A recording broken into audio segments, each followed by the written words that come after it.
இவரின் பெருமாள் திருமொழி, ஈரக்காற்றின் இதய மலர்கள் என்னும் 2 நூல்கள் நூலகங்களில் இடம்பெற்றுள்ளன. அமெரிக்காவில் நியூயார்க், நியூஜெர்சி, வட கரோலினா மற்றும் டெக்சாஸ் மாநிலங்களில் ஆன்மீக சொற்பொழிவுகள் ஆற்றியுள்ளார். அவரை சிறப்பு சொற்பொழிவாற்ற வருக என்று வரவேற்கிறோம். அனுபம் சூர்யா அவர்கள் இளம் வயதில் அந்த இயற்கை யாரும் மாற்ற முடியாது, ஏதோ ஒரு காரணம், அது இறைவனுடைய சட்டம். அரசியல் சட்டத்தில் கூட கேள்வி கேட்கலாம், ஆண்டவன் சட்டத்தில் யாரும் கேள்வி கேட்க முடியாது. ஏதோ ஒரு காரணத்தினாலே அவரை இறைவன் அழைத்து கொண்டார் இளம் வயதில். ஆனால் அப்போதுக்கே அவருக்கு ஒரு நல்ல நோக்கம் இருந்திருக்கார்.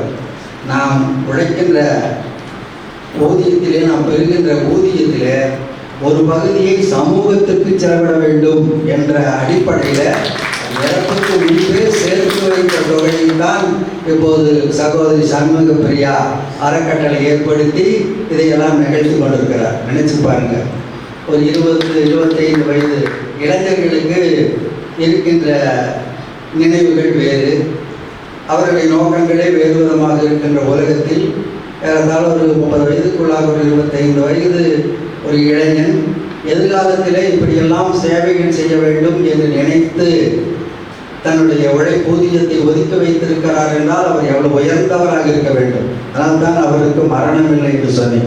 இவர்களை போன்றவர்களைத்தான் வள்ளல் பெருமான் மரணமில்லா பெருவாழ்வு வாழ்ந்திடலாம் கண்டினார். உள்ளத்தால் பொய்யாத ஒளி உலகத்தால் உள்ளத்துள் எல்லாம் உடன். நாம் மனத்தாலே எந்த விதமான பொய்த்தன்மையும் இல்லாமல் எந்த பணியை செய்தாலும் சரி, அந்த பணியில் உயர்வு தாழ்வுகளே கிடையாது. நல்ல குடும்பம். எனவே இந்த விழாவை அதனால தான் நான் முதலே குறிப்பிட்டேன். பெரிய அரங்குகளிலே, பெரிய அரசு விழாக்களிலே, அரிமா சங்கம், ரோட்டரி சங்கம் போன்ற சமூக அமைப்புகளிலே நடத்துகின்ற விழாவை காட்டிலும் ஒரு இளம் பெண் ஏற்படுத்திய அறக்கட்டளையின் மூலம் நடத்துகின்ற இந்த விழா மிக மிக புனிதமானது, போற்றத்தக்கது, வாழ்த்தத்தக்கது, வணங்கத்தக்கது. 2000 ஆண்டுகளுக்கு முன்பு அதைத்தான் நம்முடைய ஐயன் திருவள்ளுவர் சொன்னார். ஆசிரியர் தினத்தை சிறப்பிப்பதுன்னு என்ன?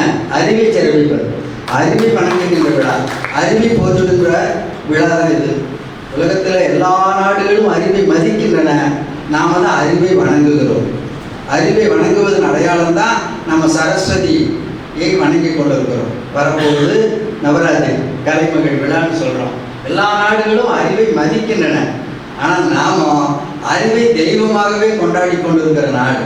எனவே இந்த நாட்டில் ஆசிரியர்களுக்கு அவ்வளவு மரியாதை உண்டு, தெய்வத்துக்கு சமமாக வைத்தார்கள்.